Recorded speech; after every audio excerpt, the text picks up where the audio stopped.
భోగాపురంలోని అంతర్జాతీయ విమానాశ్రయం ప్రారంభోత్సవానికి సమయం ఆసన్నమవుతుంది. మరికొద్ది రోజుల్లో ప్రారంభానికి ముహూర్తం కూడా ఖరారైంది.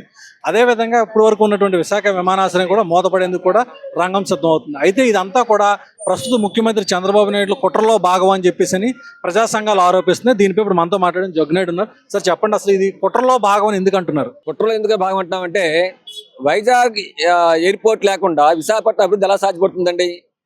విశాఖపట్నం అభివృద్ధి కావడంలో విశాఖపట్నం ఎయిర్పోర్ట్ అత్యంత ప్రాధాన్యత ఉంది. రోజు గత ఏడాది 30 లక్షల మంది ప్రయాణికులకి రవాణా సదుపాయం కల్పించింది విశాఖపట్నం ఎయిర్పోర్ట్. అలాగే కొన్ని వేల మందికి ఉపాధి కల్పిస్తూ ఉంది. పర్యాటక రంగం కానీ, హోటల్ రంగం కానీ, రవాణా రంగం కానీ, ఇలా అనేక రంగాల్లో ఉన్నటువంటి వేలాది మంది ఉపాధి, వాణిజ్యం, వ్యాపారాల్లో కీలకమైన పాత్ర విశాఖపట్నం ఎయిర్పోర్ట్ పోషిస్తూ ఉంది. ఒకవైపు ప్రభుత్వం చెప్తా ఉంది విశాఖపట్నాన్ని అంతర్జాతీయ నగరంగా డెవలప్ చేస్తామని. ఈ అంతర్జాతీయ నగరం డెవలప్ చేయాలనుకుంటే విశాఖపట్నం ఎయిర్పోర్ట్ ఎలా చేస్తారండి? ఎక్కడైనా సరే ప్రభుత్వం ప్రజలకి ఉన్న సదుపాయాలు కానీ మెరుగైన సదుపాయాలు కల్పించాలి. ఉన్న సదుపాయాలు ఏ ప్రభుత్వం తీస్తుందా? కానీ కూటమి ప్రభుత్వం తీస్తుంది. అది కూటమిలో భాగం తప్ప ఇంకోటి కాదని ఎలా చెప్పదలుచుకున్నాం? విశాఖపట్నం ఎయిర్పోర్ట్ లేకుండా విశాఖపట్నం ఏ విధంగా అభివృద్ధి అవుతుంది, ఎలా ఊహించుకోగలం? కాబట్టి భోగాపురం ఎయిర్పోర్ట్ ని సిపిఎం పార్టీ స్వాగతిస్తున్నది. విజయనగరం, శ్రీకాకుళం జిల్లా ప్రధానికత అభివృద్ధికి ఉపయోగపడాలని చెప్పి ఆకాంక్షిస్తుంది. అదే సందర్భంలో ఖచ్చితంగా వైజాగ్ ఎయిర్పోర్ట్ డొమెస్టిక్ ఎయిర్పోర్ట్ నడపాలి, విశాఖ అభివృద్ధికి ఉపయోగపడేది. ఇది నగరంలో కీలకమైనటువంటి ప్రాంతాల్లో ఉంది, సెంటర్లో ఉంది. ఇది ఏ మూల నుంచైనా అరగంటలో విశాఖపట్నం ఎయిర్పోర్ట్ చేరుకోవచ్చు. భోగాపురం అంటే 2.5 గంటల టైం పడుతుంది. చాలా ఇబ్బందికర పరిస్థితి. కాబట్టి ముఖ్యమంత్రి గారు ఇవాళ వెంటనే ప్రకటన చేయాలి. అది డొమెస్టిక్ ఎయిర్పోర్ట్ గా వైజాగ్ ఎయిర్పోర్ట్ కొనసాగిస్తాం, దీన్ని మూసివేయమని చెప్పని ప్రకటన చేయాలి. లేని పక్షంలో మేము ప్రజా పోరాటం చేయ తప్పదని చెప్పని హెచ్చరిస్తూ ఉన్నాం. ఇప్పటికే అది నేవీ ఆధీనంలో ఉన్నది. డొమెస్టిక్ అయినా సరే కొన్ని ఆంక్షల మీద దాన్ని పర్మిషన్ ఇస్తున్నారు ఫ్లైట్లు దిగడానికి. ఇప్పుడు పూర్తి స్థాయిగా భోగాపురంలో పెడతానంటున్నారు. మరి ఇక్కడ నేవీ వాళ్ళు పర్మిషన్ ఇవ్వకపోతే ఇక్కడ ఎలా తాత్కాలికంగా పెడతారు? ఇది రాజుగారు తలుచుకుంటే దెబ్బలకు కొరతేట అన్నట్టు గత 40 సంవత్సరాల పైబడి దాదాపు సుమారు 60 సంవత్సరాల నుంచి ఇక్కడ ఎయిర్పోర్ట్ కొనసాగుతూ ఉంది. ఈ నేవల్కి సంబంధించింది ప్రత్యేకించి వేరే ఐఎన్ఎస్ డాగా ఏదైతే ఉందో నేవల్ కార్యకలాపాలకు అవి సరిపోతాయి. కానీ ఈ రోజున కావాలని ప్రైవేటు వాళ్ళకి అప్పచెప్పడం కోసం పూర్తిగా జిఎంఆర్ అనేది ప్రైవేటు సంస్థ, ఇది ప్రభుత్వ రంగ సంస్థలో ఉన్నటువంటి ఎయిర్పోర్ట్, దీన్ని పూర్తిగా ప్రైవేటు వాళ్ళకి అప్పచెప్పేస్తూ ఉన్నారు. ఇదేని భోగాపురం ఎయిర్పోర్ట్ని మన ఏవియేషన్ మినిస్టర్ మన దగ్గర నుంచి ఎన్నికైనటువంటి ఆయన మన రామ్మోహన్ నాయుడు గారు, యువ నాయకుడు, కేంద్ర విమానయాన శాఖ మంత్రి. విమానయాన శాఖ మంత్రి ఉండి మన ప్రజలకు న్యాయం చేయాలా, నష్టం చేయాలా? ఆయన ఏమో ఇక్కడున్న ఎయిర్పోర్ట్ తరలిపోతూ ఉంటే అది మంచిదే అని సపోర్ట్ చేస్తున్నాడు. ఇది పచ్చి దుర్మార్గం. ఎందుకనంటే ఈ రోజున మన ఏవియేషన్ మినిస్టర్ మాట్లాడుతున్న మాటలన్నీ కూడా దుర్మార్గంగా ఉన్నాయి. గతంలో జిల్లాకు ఒక ఎయిర్పోర్ట్ పెడతా ఉన్నారు.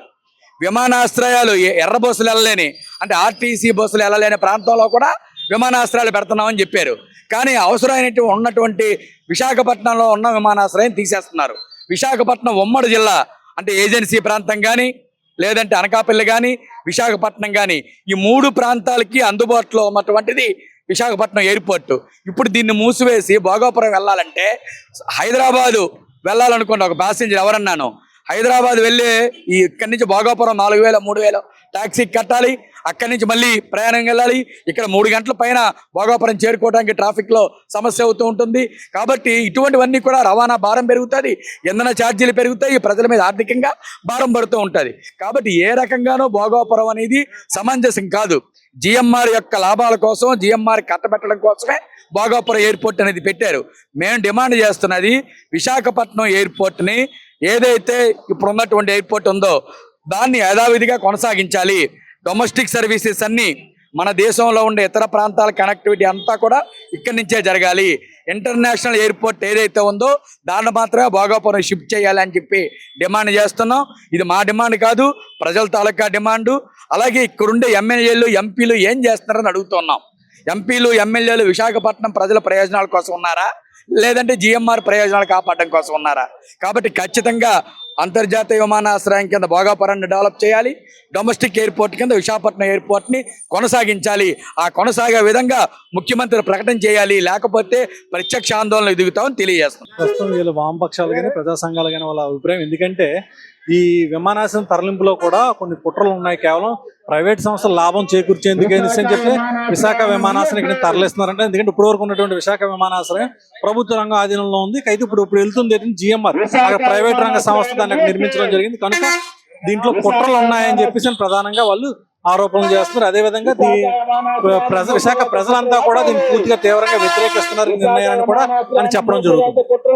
మూసివేసే కుట్రలు ఆపాలి.